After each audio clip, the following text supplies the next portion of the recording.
raising children to be intelligent is one thing, but when it comes to the emotional intelligence, that's what we're talking about with Colette. So Colette, tell us more about this emotional intelligence. So emotional intelligence is something we refer to as EQ or EI. You can hear it sounds a little different to IQ, but IQ is what we know as brain smart. Right. So, you know, kind of your score on a test. EQ is all about the emotion. And this is something as parents, Daniel Goleman actually was the professor who came up with this term EQ. And he said children who develop EQ have the ability to self-regulate. They are able to negotiate conflict, solve problems in relationships in healthy ways further on into life. And we even see universities looking at these kind of aspects when they getting kids enrolled in universities, apart from just the brain smarts or IQ.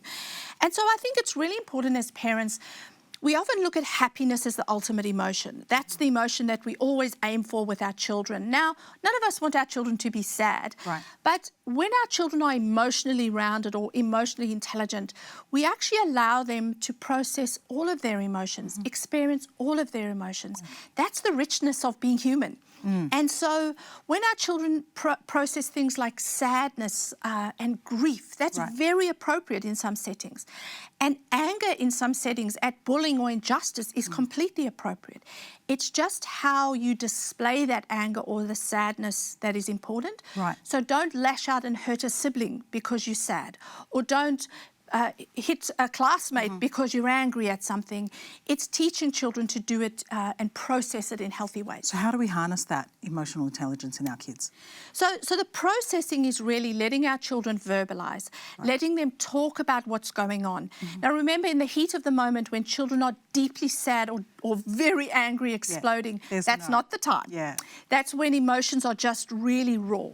But it's afterwards where we say to them, what was going on for you before you exploded? What happened? Getting them to think about the process leading up to the sadness or the anger.